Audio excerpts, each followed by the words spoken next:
But I tell you, the good thing is you can have control of your mind. And then hand it over to the Spirit to take control and work through your mind. And you'll break those powers of darkness that prevail, that cause you to be depressed and frustrated and bewildered and wondering why? Why, God? Why is this word not as powerful as it's said to be? No, it is. It always has been. But God's looking for us as a people to take the position of activating their will, being renewed in their mind through the Word of God. And then, of course, doing what Paul did. What did Paul do? Come over and have a look at it. Chapter 9, 1 Corinthians. Chapter 9, verse 27.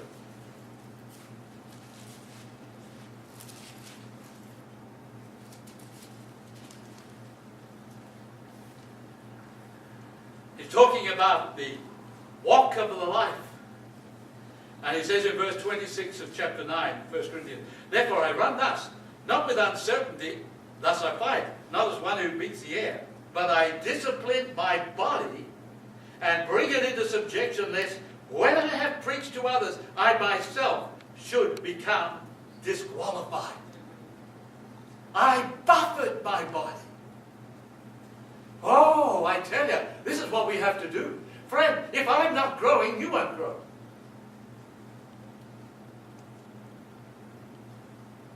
Is that right? And if I'm not growing as a pastor in revelation and understanding of the Word of God, then we have no chance of growing. So I must be changed. Changed all the time in my own being.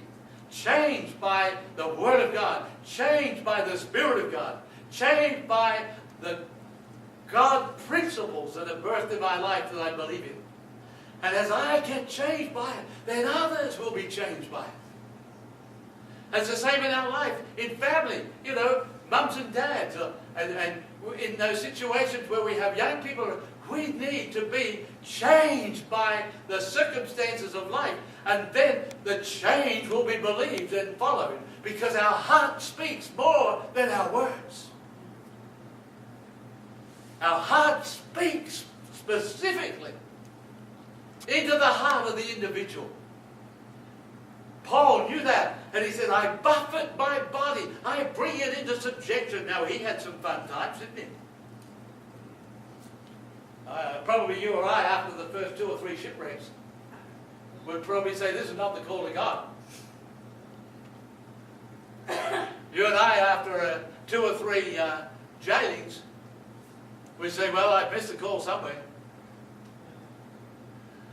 But you know, it's all part of what Paul did. He got out of those situations and he brushed himself, and what did he do? He buffeted his body. He didn't build it with cotton wool walls, protecting himself from the environment. Friend, we need to expose ourselves to the world and expose ourselves to God so the world knows there's a God in Israel.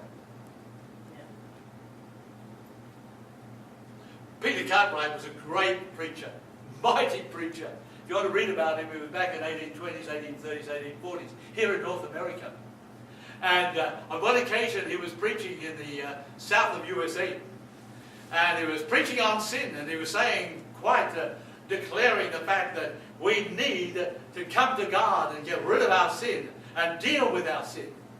And someone came over to the platform and whispered in his ear, he said, General Jackson is here. Now, you know the armies, North and South, and the big civil war that was in the States. Well, General Jackson was one of the major generals on one side. And he said, it doesn't matter if General Jackson is here or not. And he made that a public statement.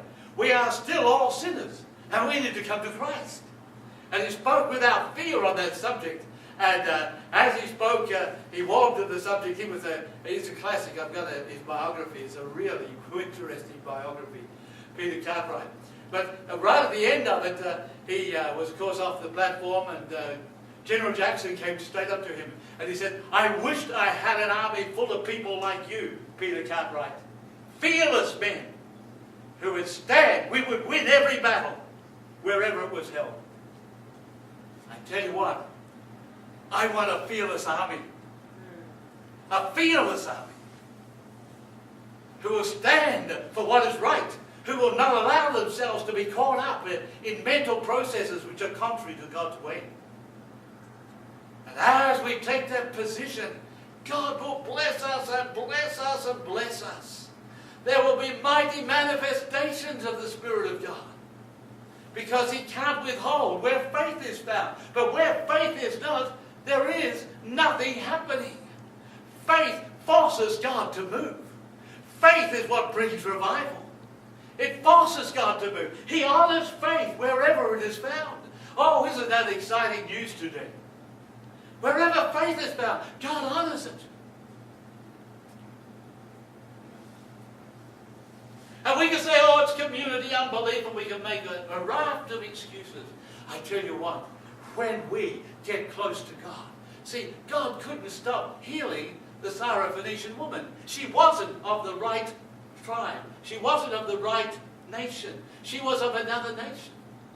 But she kept coming to Jesus, and finally, Jesus, having deterred her because of the principle that He came to Israel and not to minister to the Syrophoenicians, finally, He said, your faith has answered your prayer. She forced the living God to produce an answer. And you and I can produce an answer in this village, this little Abbotsford area, which can hit Vancouver and the world. But it's in our hands. It's in our hands. And there will never be an expression of faith when our mind is contaminated with I can't do it. It won't happen. Not in my lifetime. There's been greater men than me, greater women than me in this city. Friend, God is still looking for that one person who'll say, I'll be wholly committed to you, God. I'm going to commit myself wholly to you. God, I don't care how much it costs. I'm removing the cotton wool out of my life. And I'm going to separate myself to see a move of the Spirit of God in this city.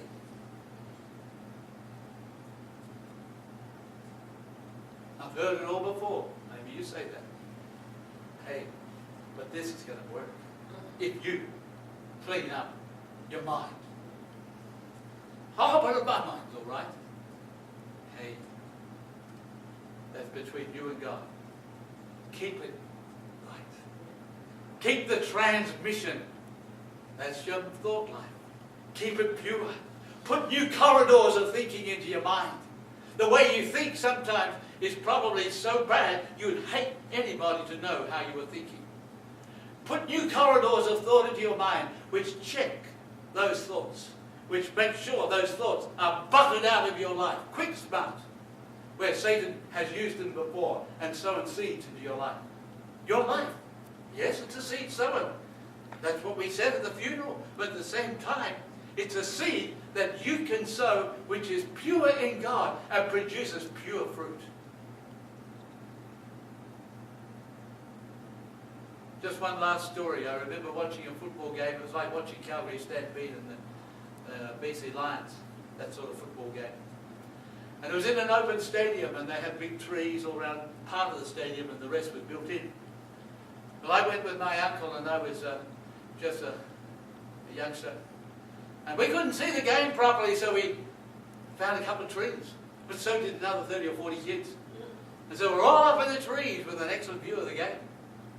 Until one of the branches just couldn't take the weight of all those kids. Now, it's a massive tree. There'd be a tree that would fill this auditorium and higher. And so the kids on the branch rode it to the ground, except this kid. He grabbed the branch above. They rode it to the ground and didn't get hurt. And here I am, feet in the breeze, hands holding firmly to this branch, saying, can somebody help me? Anyway, a few of the adults by that time had come to rescue their families. And they suddenly realized I was up there. I was the only one holding this branch a long way up. And a couple of guys came and stood below. Drop, we'll catch you. Drop, we'll catch you.